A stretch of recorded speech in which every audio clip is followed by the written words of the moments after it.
Mesdames, Messieurs, bonsoir et bienvenue à cette soirée de l'information, la toute première édition de la semaine. Au sommaire de l'actualité ce soir, nous parlerons bien évidemment de cette conférence sur le réchauffement climatique qui se déroule en ce moment du côté de Paris, avec bien évidemment les discours qui ont été prononcés par certains chefs d'État, parmi lesquels le président Paul Biya, dont nous aurons l'exclusivité sur ce plateau d'avoir quelques extraits de sa communication devant les chefs d'État du monde. Nous parlons aussi de la République centrafricaine et avec le départ du pape François qui a laissé, nous semble-t-il, un pays en paix, un pays qui s'apprête à organiser son référendum constitutionnel pour le 13 décembre et ses élections générales pour le 27 décembre prochain. Le Burkina Faso qui est en train de voir se profiler à l'horizon son nouveau président entre deux hommes qui sont des proches de Blaise Compaoré. Je ne pourrais pas encore de nom tout à l'heure parce que là, l'on a encore procédé au décompte des voix. Nous parlerons pour ce qui est de l'arrêt au Cameroun, bien évidemment, de la mise sur sa désignation de Peter Essoka comme nouveau président du Conseil national de la communication. Voilà donc pour le sommaire de cette soirée de l'info. Et comme d'habitude, nos panélistes habituels. Patrick Christian, bonsoir. Bonsoir Louis Roger, bonsoir nos téléspectateurs. Elie Smith, bonsoir. Bonsoir Louis Roger et bonsoir à nos téléspectateurs. C'est un plaisir d'être partagé au même plateau avec Elimbi Lobé. Voilà, Elimbi Lobé, homme politique, conseil municipal à la commune d'arrondissement de la 5e. Bonsoir. Merci Louis Roger et bonsoir à vos téléspectateurs. Je découvre ce programme. Je pense que, comme j'ai toujours eu l'occasion de le dire, il vient enrichir le paysage de notre pays parce que je suis très attaché à l'idée d'informer toujours et toujours nos compatriotes pour que leurs agissements, surtout en matière politique, rendent compte de l'édification, de l'émancipation de notre peuple. Merci d'être venu donc ce soir sur ce plateau de la soirée de l'information. Alors le président de la République Paul Biya signé vendredi un décret portant Peter Essoka à la tête du Conseil national de la communication en lieu et place de Monseigneur Péfé Ateba, disparu paix à son âme. Alors comment on voit en tant que homme politique et un habitué des plateaux de télévision, comment analysez-vous cette promotion? Oh, je crois que c'est un épiphénomène. D'abord parce que le président de cette institution est décédé, il fallait le remplacer. Je note avec un tout petit peu de satisfaction que pour une fois, le remplacement n'a pas attendu plusieurs mois, comme c'est souvent le cas. Ça laisse penser que le président voudrait donner des signes de vitalité, un peu comme pour nous dire qu'il est là, etc. Mais enfin, il nous a habitués à un fonctionnement qui participe très largement de la mauvaise gouvernance, dans la mesure où très souvent, dans ce type de situation, les successeurs sont nommés longtemps après et l'institution ou les institutions qui ont connu ce genre de cas ont vraiment souffert. Je crois qu'un remplacement relativement prompt, encore que ce n'est pas si prompt que ça. Monsieur Monseigneur Péfé Ateba est décédé, si j'ai bonne mémoire, c'était l'année dernière. On va à peu près dans une durée qui approche un an là. Donc ce n'est pas nouveau, c'est le comportement du président, c'est sa façon de gouverner à laquelle nous sommes habitués, mais nous disons toujours et toujours que ce n'est pas une bonne façon de faire les choses. Parce que vous avez vu que cette institution a connu une espèce de petit trouble avec un certain nombre de décisions qui semblaient être un peu embarrassantes, des conflits avec la presse, ce qui ne semble pas être tout à fait sa mission, à mon sens. Patrick Christian, d'abord, Peter Essoka, qui était vice-président et qui exerçait bien évidemment cette fonction cumulativement avec celle de président et qui a pris une série de décisions qui était parfois contesté par bon nombre d'hommes des médias. Alors, le fait qu'il soit confirmé comme président du Conseil national de la communication, est-ce une bonne chose ou c'est conforter sa position dans une mission qui est déjà la sienne? Ben écoutez, on pouvait un peu s'y attendre. Hein, quand on a vu un certain nombre de prises de position de la part de celui qui était jusqu'à ce décret de vendredi, le vice-président du Conseil national de la communication, Peter Essoka, on avait ressenti dans les prises de position, les sorties, les déclarations comme une espèce d'assurance. Peter Essoka s'est comporté véritablement au cours des dernières semaines comme un véritable patron qui n'avait plus à craindre de quelque chose que ce soit. Et donc ce décret finalement entérine les actes qui étaient déjà posés par Peter Essoka. Ce décret-là vient donc quelque peu dissiper ce flou qui a quand même été entretenu pendant plusieurs mois après le décès, la disparition de Monseigneur Befeu Ateba, qui en était le président, et le regretté évêque, n'est-ce pas, du côté de Kribi là-bas. Donc, on est dans une situation où il fallait à tout prix, en tout cas, quel que soit le cas de figure, quelle que soit l'analyse sur la pertinence, l'opportunité du choix de Peter Essoka, il fallait que cette institution-là, au-delà de tous les soubresauts qu'il y a dans sa relation avec le monde de la presse et de la communication, il fallait que cet organe-là ne continue pas à vivre avec ce siège vacant.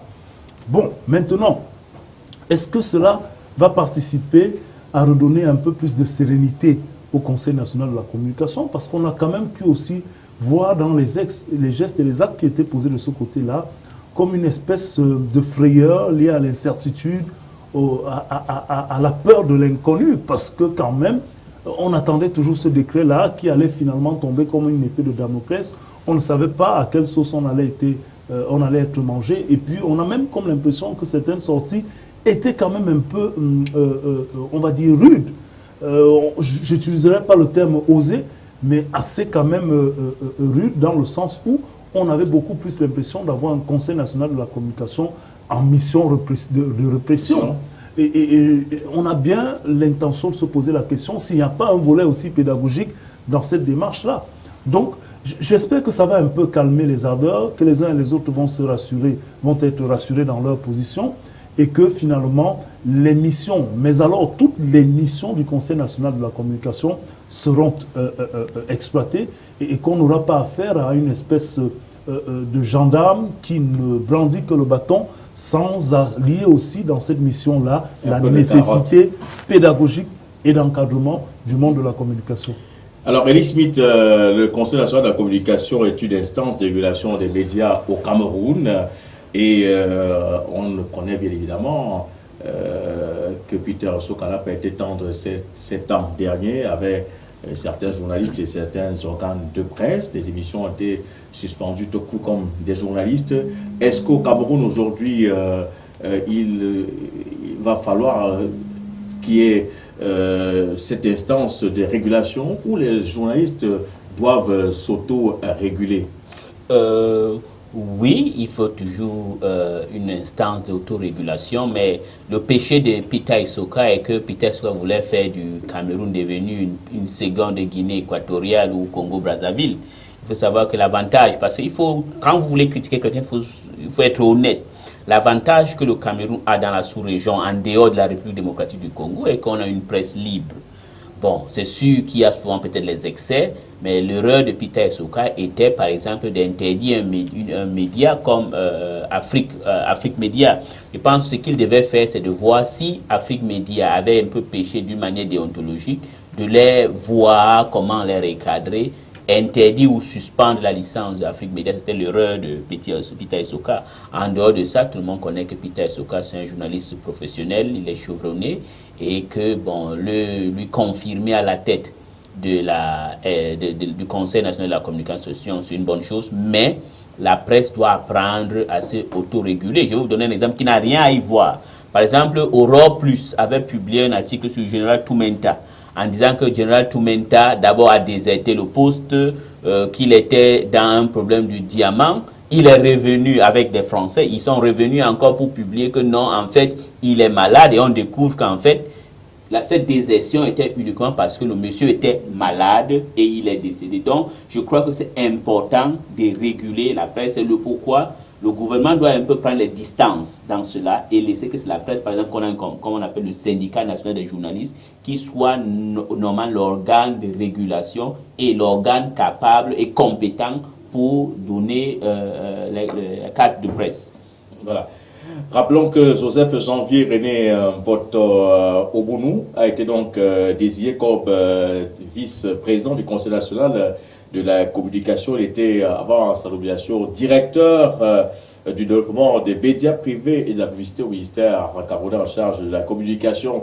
Je voudrais que nous avancions pour parler cette fois-ci de la conférence internationale sur le climat. Cette conférence des parties à la Convention cadre des Nations Unies sur le changement climatique COP21, avec les discours qui ont été prononcés cet après-midi à l'ouverture de ce forum international.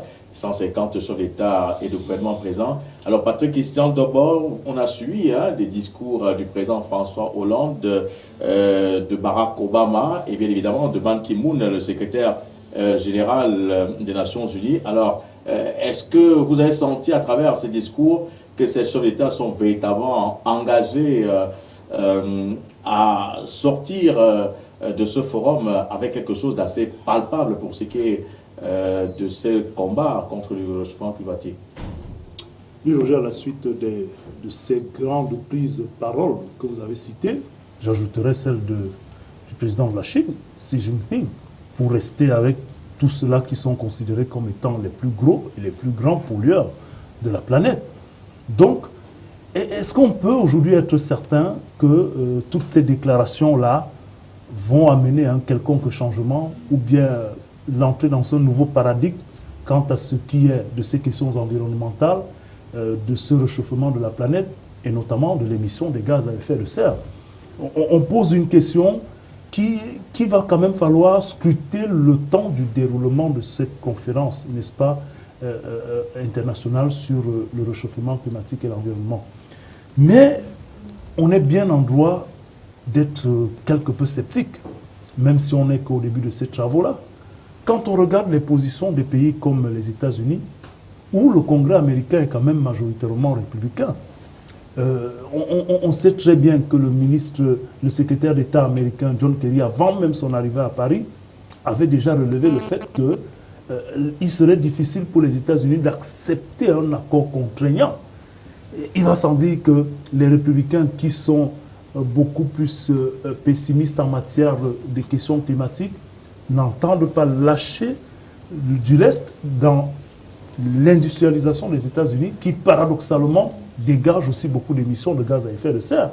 Et lorsqu'on se réfère à un certain nombre d'antécédents, on se demande bien ce qui va changer aujourd'hui pour que les réflexes d'hier ne soient plus les mêmes. On a eu le protocole de Kyoto qui est considéré comme étant la boussole de la gestion globale de l'environnement jusqu'ici, qui n'a pas du tout été respecté au niveau des engagements que les pays ont pris. On a eu Copenhague, que quelques-uns ont tout fait de baptiser Flopenhague, au regard du flop de ce que Copenhague aura été dans la lignée de ces rencontres et de ces sommets. Pas un seul accord contraignant. Et même le fonds vert de 100 milliards de dollars par an qui avait été décidé n'a jusqu'ici pas pu finalement servir ou même être mobilisé. Donc on aura certainement des discours, des déclarations, mais on espère mieux un engagement véritable. Et au regard des divergences sur les différentes méthodes, les formes, et même la nécessité d'atteindre un certain nombre d'objectifs, de s'accorder même sur ces objectifs-là, c'est vrai que nos amis français ont fait un travail diplomatique de sape, parcouru la planète, c'est d'ailleurs un de leurs forts, mais en l'état actuel, on n'est pas rassuré de ce que, au sorti des travaux de ce COP21, on aura un accord universel, contraignant et précis qui permette de dire que Paris aura été la lampe de lancement, la rampe de lancement, autant pour moi, d'une mission salvatrice de la planète qui est au bord du gouffre. Alors, monsieur Elim Bilobert, La Chine fait partie de ces pays pollueurs, les États-Unis, l'Union européenne avec ses 28 États, l'Inde, la Russie, le Japon. Mais l'objectif de cette conférence internationale sur le climat, c'est de limiter le réchauffement climatique à 2 degrés d'ici 2100. Est-ce que vous avez l'impression, à l'observation, que c'est une utopie, ou alors vous envisagez des décisions concrètes au sorti de cette conférence? Je pense que les événements vont amener les gens à plus d'humilité et de sagesse, et surtout à partager effectivement un destin commun. Je crois que les premières conférences n'ont pas péché, mais elles n'ont pas atteint leurs objectifs parce que chacun continue un peu à s'amuser avec la question du réchauffement climatique. Mais les événements qui se produisent à travers le monde conduisent à plus de sagesse, à mon sens. Je pense que tout le monde mesure effectivement qu'il se passe quelque chose et que c'est bien l'activité de l'homme qui est responsable de cette évolution climatique dangereuse. Donc, aucun pays n'a plus aujourd'hui les moyens d'être indifférent à ça. Les grands pollueurs dont vous parlez, mais je n'aime pas beaucoup cette façon de présenter les choses parce que la marche de l'humanité,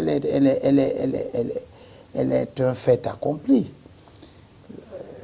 On ne peut pas toujours, parce que certaines situations à problème apparaissent, penser que le règlement de ces questions à l'échelle mondiale devrait amener à situer des responsabilités et de considérer que les uns sont pollueurs, donc c'est eux les responsables. Non, nous avons tous contribué à la dégradation du climat en raison de nos besoins économiques et sociaux, en raison aussi de la connaissance scientifique qui, à un moment donné, ne nous permettait pas de faire le lien entre ce que nous faisons comme activité pour exister, pour vivre, pour organiser nos sociétés, et la dégradation de l'humanité, enfin, de la planète Terre. Donc, moi, j'ai l'intime conviction que aucun pays ne pourra se dérober. Et le débat porte sur l'avènement d'un accord contraignant. Mais j'ai bon espoir que les gens vont avoir un accord contraignant. D'abord parce que les États-Unis, quelles que soient les écoles de pensée, ont fini par bien se rendre compte, en raison des catastrophes naturelles qu'ils ont connues, notamment sur la côte Est, avec tous ces grands typhons, ces grands vents qui dévastent plusieurs fois. La Chine, un peu moins. Pour le moment, la Chine ne connaît pas encore très bien toutes ces catastrophes comme les États-Unis ont connu, mais le Japon et beaucoup d'autres pays du Pacifique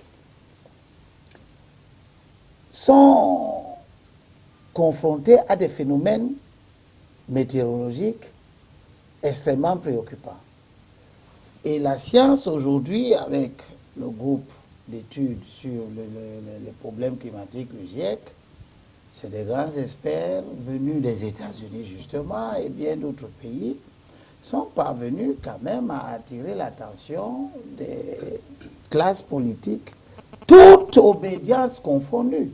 C'est pourquoi j'ai l'intime conviction que les républicains américains, aussi attachés soient-ils à la fructification du capital, indépendamment de ce que les gens peuvent penser ici ou là, ne pourront pas rester aveugles face à un deuxième ou un troisième tsunami ou un typhon qui va raser la ville, par exemple, de Floride, etc., etc.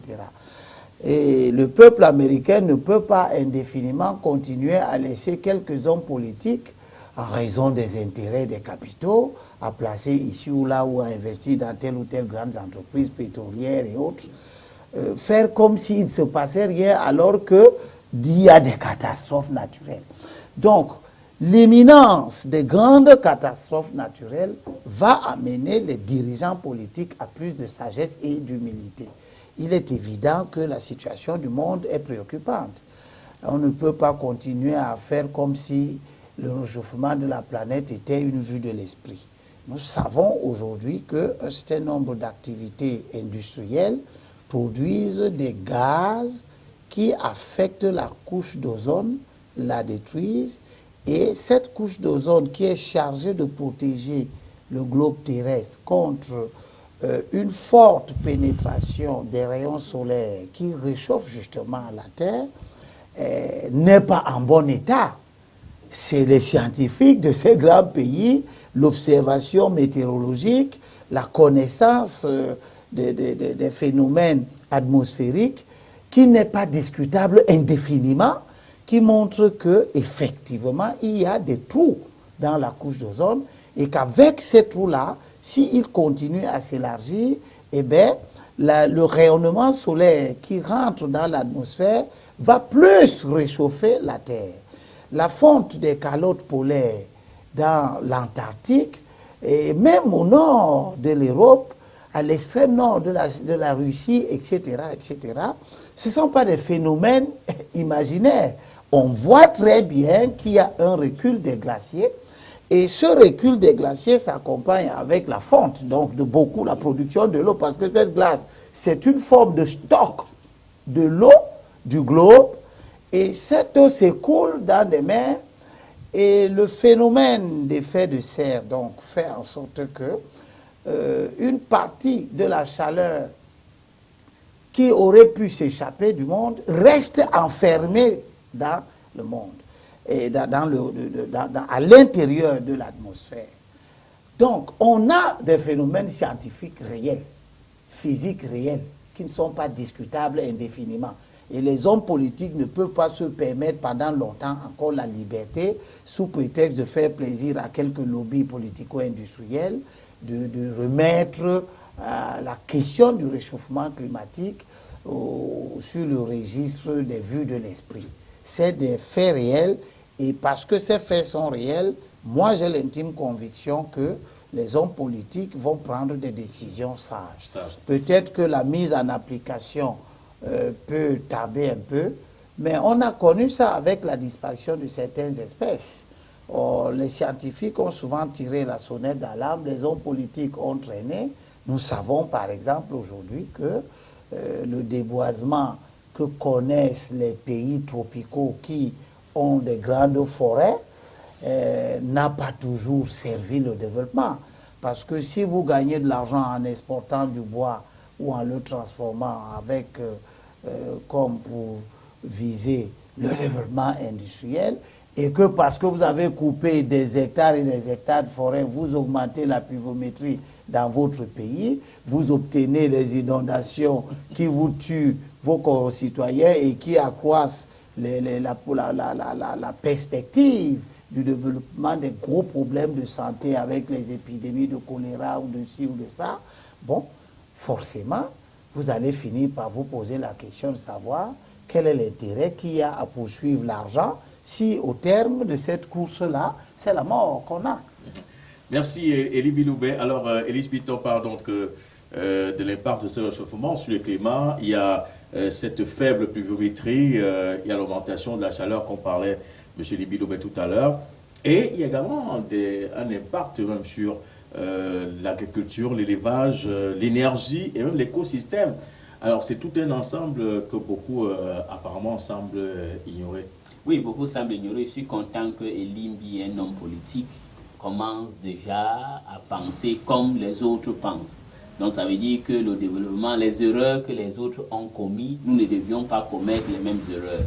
Je crois qu'en off, là, on discute avec des gens qui pensent qu'il faut construire des autoroutes, il faut faire n'importe quoi. Théorie, je crois mon ami et collègue Christian Dobodi, non, vous savez, il y a une certaine conspiration qui se dit non, les autres, les grands pollueurs, non, nous vivons dans une même planète, il faut prendre en compte tout ça. En dehors, par exemple, quand il n'y a pas de calotte glaciaire, quand elles font, le niveau de la mer augmente. Il y a des pays, par exemple le Pacifique, on voit le Tuvalu, qui est le plus petit pays du monde avec 10 000 habitants, peut-être va disparaître. Il y a le Kiribati, il y a le Tonga, ça c'est au Pacifique. Si on le transporte ici chez nous, il y a les îles ici à côté comme les îles Cap Cameroun, et même à Douala, quand nous avions ce qu'on appelle le déboisement, on détruit nos forêts, on détruit la mangrove. Il y a je sais que par exemple, les gens qui ont des problèmes culturels, j'aurais appris que hier, j'ai parti à Bonabéry, et à droite, j'ai vu qu'on est en train de rambler un pan de Bonabéry. Et j'ai demandé, on fait le Ngondo. Moi, je sais que le Ngondo est aussi écologique. Je ne comprends pas pourquoi on va détruire tout un pan de mangrove parce qu'on veut faire un truc écologique. Je ne comprends pas pourquoi on a laissé Dangote établi. Donc, je pense que l'écologie, c'est quelque chose d'important et c'est pour l'avenir. Et attention, ceux qui pensent que ça détruit, ça n'accepte pas l'industrialisation. Non, il y a une conclusion des gens qui veulent être écolos dans la manière de développement ou de manière de faire du commerce. Je crois que tous les Africains doivent prendre en compte tout ça, que le développement du lendemain, le développement de demain doit respecter le développement écologique et ne pas croire que quand les autres nous demandent de respecter l'environnement, et c'est que non, c'est une conspiration qui ne veut pas qu'on se développe, mais il faudra aussi que les populations individuelles dans nos pays de l'Afrique doivent être responsables. Votez au pouvoir, votre député, votre maire, vos conseillers, votez que ceux qui ne seront pas des pilleurs, qui ne seront pas ceux qui ne vont pas être responsables et un peu aware, comme on dit en anglais, d'une manière écologique. Voilà. Je vous propose de suivre une attitude présente de la République Paul Biya lors de cette conférence internationale sur le climat, un discours que nous allons commencer juste après. Nos conclusions, nos compromis, pour être crédibles, devront avoir un caractère contraignant. La tâche n'est pas insurmontable. Laissons-nous seulement guider par une exigence de solidarité humaine et une juste appréciation de l'urgence de la situation. Nous n'avons pas le droit d'échouer. Mesdames, Messieurs, le Cameroun, faible émetteur de gaz à effet de serre, entend poursuivre sa contribution à leur réduction. Cette contribution se décline comme suit. Primo, plan de réduction de 32% à l'horizon 2035 de l'empreinte carbone par rapport à 2010. Secundo, lutte contre la désertification. Élaboration d'un mécanisme pour le développement propre et gestion durable des forêts et dans le cadre de la Commission des forêts d'Afrique centrale, action pour une gestion concertée des forêts du bassin du Congo. Tertio, gestion durable des ressources en eau, de concert avec les pays de la sous-région, membres de la Commission du bassin du lac Tchad et de l'autorité du bassin du Niger. Mesdames, Messieurs, deux sujets interpellent la COP 21. Il s'agit d'abord de la dégradation continue des forêts en Afrique centrale. Celle-ci diminuera la contribution de ce massif forestier à la réduction des gaz à effet de serre. Nous devons sauver les forêts du bassin du Congo. Nous devons sauver le second poumon de la planète. La désertification qui affecte les pays voisins du lac Tchad nous préoccupe également. Cet immense plan d'eau, absolument indispensable à la vie des populations et à la biodiversité, est en voie d'assèchement progressif. Il a déjà perdu 90% de sa surface initiale. Sauvons le lac Tchad. Mesdames, Messieurs, nous sommes là pour répondre aux attentes et aux espoirs de nos peuples. Alors, faisons preuve de détermination et de courage politique. Oui, ayons de l'audace et de la sagesse. Si nous y parvenons, la conférence de Paris sera ce moment décisif que le monde, dans sa quête pour la... Voilà, c'était donc là un extrait de l'adresse du président de la République, Paul Biya, à ce sommet très attendu sur le changement climatique. Alors, M. Limbi Lobel, je voulais commencer par vous. Vous avez suivi le discours du président Biya. Quelle première analyse? Je vais être sincère envers vous et particulièrement avec vos téléspectateurs. Je n'aime pas la démarche des Africains dans ce type de grand rendez-vous. Parce que j'ai peur que ce type de grand rendez-vous soit utilisé par un certain nombre de chefs d'État africains dont la conduite des affaires au quotidien rend compte de ce qu'ils ne sont pas en réalité préoccupés par ce type d'objectifs poursuivis par ces grands sommets, mais les utilisent comme des tribunes pour se légitimer d'une certaine manière. Le président vient de déclarer un certain nombre d'intentions assez louables. Mais c'est nous qui sommes ici avec lui, au quotidien, qui nous rendons compte que rien de tout ce qu'il dit n'a semblé faire l'objet de sa préoccupation politique particulière, 33 ans durant. Il parle du lac Tchad. Oui, le lac Tchad est en danger. Le lac Tchad, il est clair qu'il est menacé par la désertification, l'avancée du Sahel. Le lac Tchad a perdu 90% de sa surface. C'est-à-dire que si rien n'est fait sérieusement, enfin, le lac Tchad sera une question historique. On n'en parlera plus. Mais réellement, le budget de 2016 que le chef de l'État vient de proposer au Parlement, qu'est-ce qu'il y a dedans concernant la contribution du Cameroun pour sauver le lac Tchad? Rien du tout. Le président parle du bassin du Congo. Oui. Mais nous qui sommes ici au quotidien avec lui, nous prenons acte de ce que, pour la plupart du temps, il ne va même pas rencontrer les autres chefs d'État pour organiser une synergie avec les autres pays à l'effet justement de transformer ces vues politiques en des réalités palpables.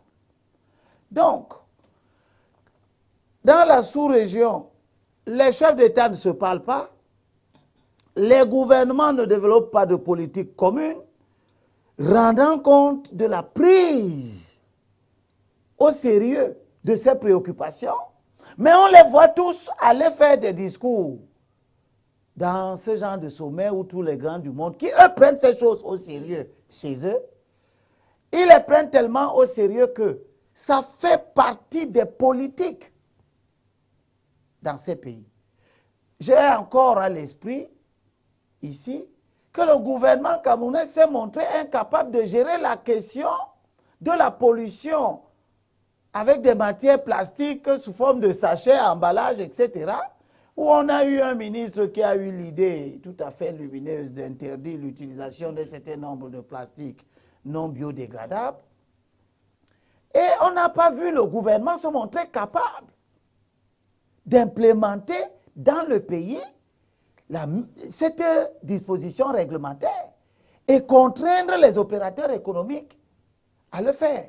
Donc, ce type de discours bien élaboré, bien prononcé, me semble être des grands moments, une fois de plus, pour demander peut-être les financements qui viendront ici et qui ne serviront pas à autre chose que ce qu'on a vu dans le passé. Parce que cette lutte contre le réchauffement climatique, l'ONU a préconisé la formation, M.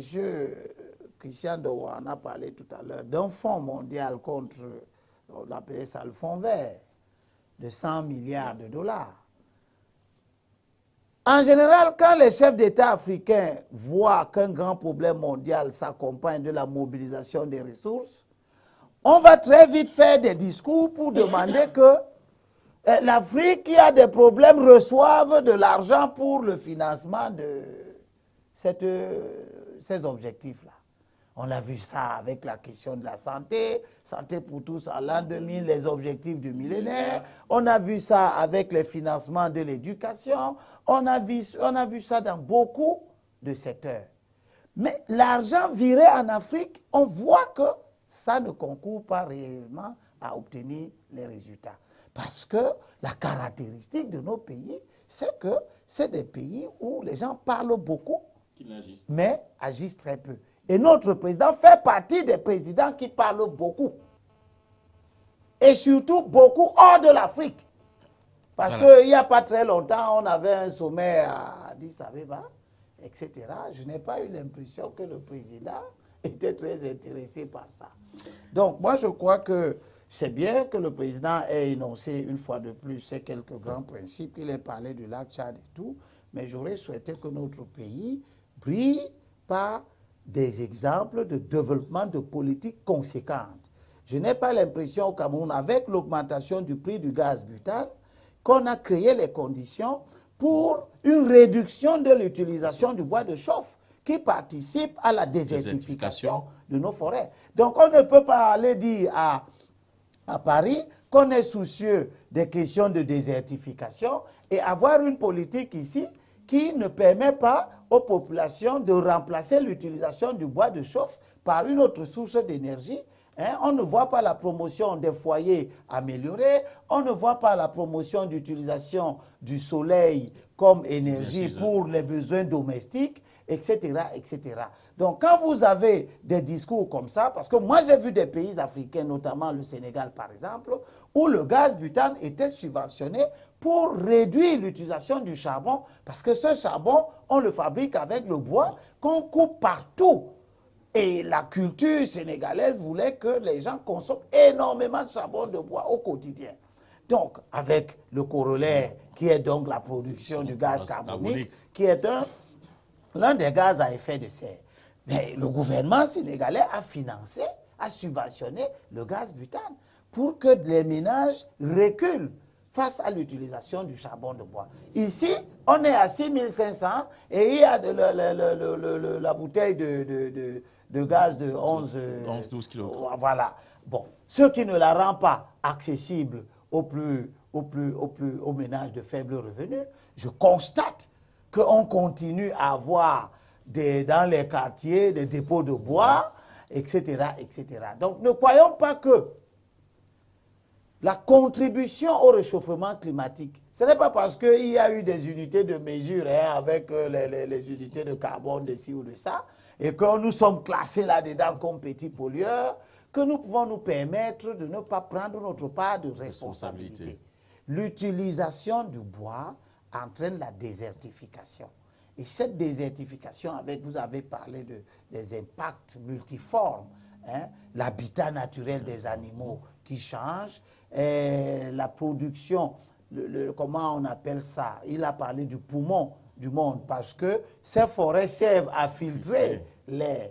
Et donc, on perd ces aptitudes-là en réduisant les surfaces de forêt, le déboisement sauvage, etc., etc.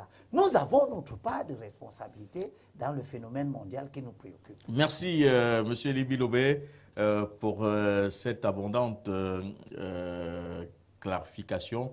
Alors, Patrick Christian, d'abord, le président de la République s'est bien prononcé. Et pour être dans le même sillage que Elibi Lobé, il y a quand même le ministère camerounais en charge de l'environnement et du développement durable. Il y a le ministère camerounais en charge de la forêt et de la faune. Alors, est-ce que vous avez comme impression que ces deux ministères-là concourent véritablement à lutter contre ce réchauffement climatique? Ben, écoutez, si on s'en tient à quelques observations, on peut dire qu'il y a un certain nombre d'initiatives qui ont souvent été prises, même si on peut juger avec beaucoup de recul, n'est-ce pas, les résultats de ces initiatives et même leur durée sur l'espace-temps. On a très souvent eu l'impression qu'un certain nombre d'initiatives ont été prises avec beaucoup plus des effets politiques que l'applicabilité même de ces décisions et en fin de compte leur efficacité sur les objectifs visés. Il y a un instant encore, Elim Bilobert parlait de cette campagne, n'est-ce pas, contre les plastiques non biodégradables. Cela s'est passé avec autant une violence médiatique et une campagne de répression qu'on a finalement eu l'impression que, au regard, n'est-ce pas, de la célérité avec laquelle cette même campagne-là a disparu, on a eu l'impression finalement que c'était un effet d'annonce avec beaucoup plus un relent politique. C'est bien dommage, et dès qu'on a fini de relever ces quelques aspects-là, on va simplement revenir sur le fait, et vous me permettrez, Louis Roger, que la responsabilité des pays africains et même des gouvernants ne peut pas être balayée d'un revers de la main. Mais nous sommes dans une situation de prise en compte globale de cette situation qui est devenue un véritable danger planétaire.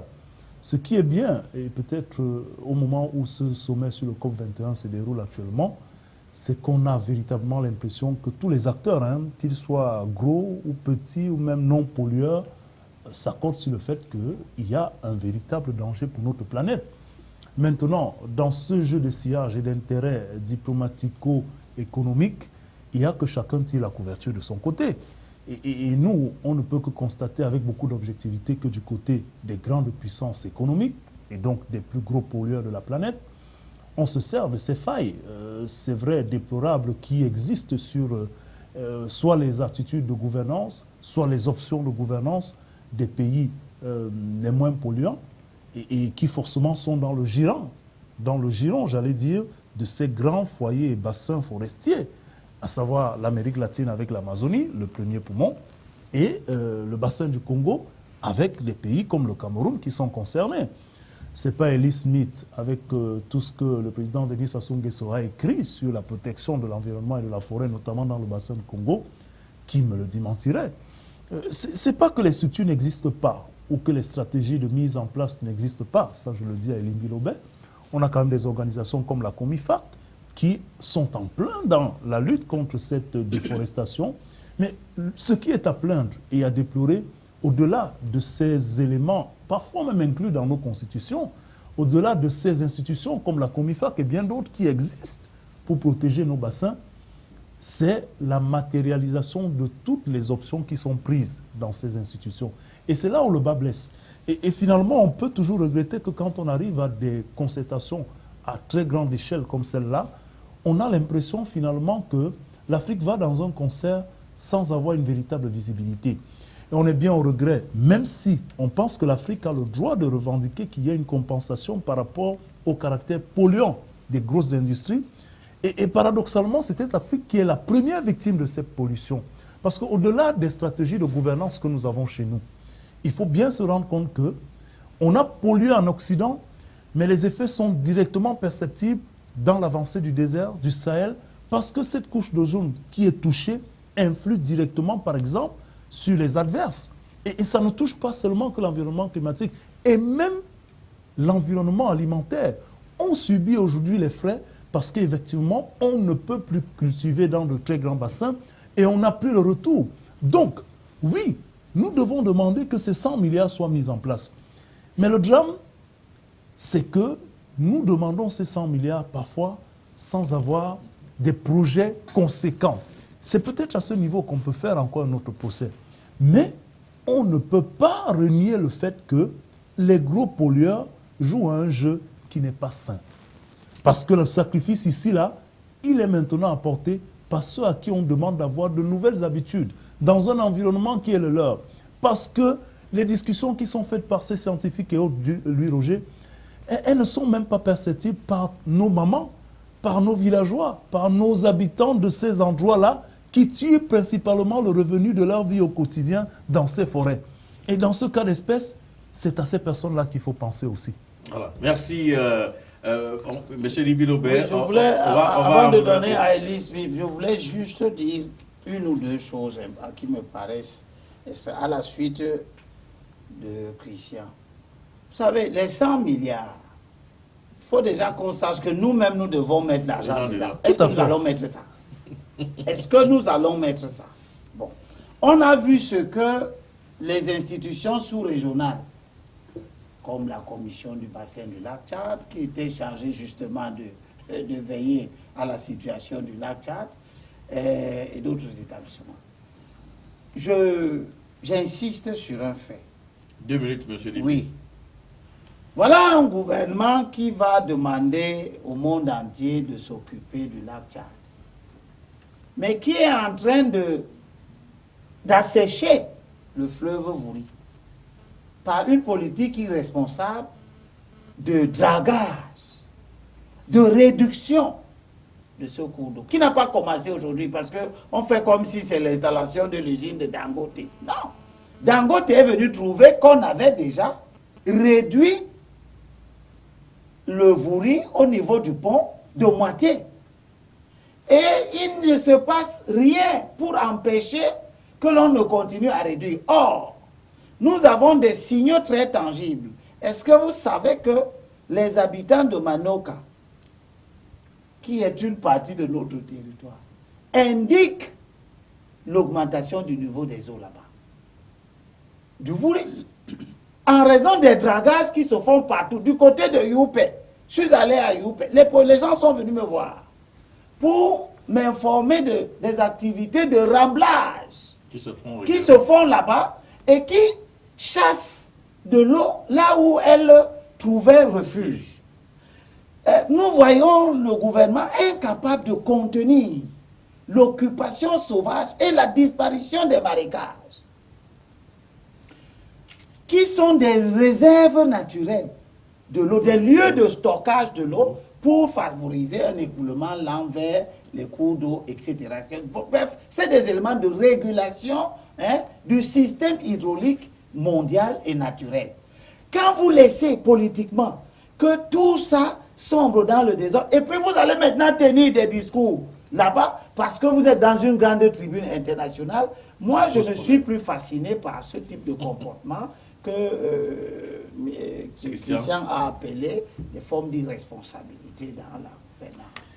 Voilà, monsieur, le temps est parti, nous tient tellement à la gorge. Elie Smith n'aura pas l'occasion certainement de parler ce soir. On va se retrouver demain dans le cadre de la matinale de l'information pour revenir amplement sur cette élection présidentielle au Burkina Faso, avec cette fois-ci les résultats palpable. On sera entre Omar Christian Kaboré et Zéphirin Diabré qui a véritablement remporté cette présidentielle, qui peut-être sera n'aura plus dans les cités qu'au premier tour, il n'y aura plus de second tour selon les sondages qui nous parviennent. Nous parlons aussi bien évidemment de la situation en République centrafricaine avec le départ du pape qui a laissé une paix qui pourra permettre à ce que les élections générales se déroulent dans la sérénité. Voilà, monsieur.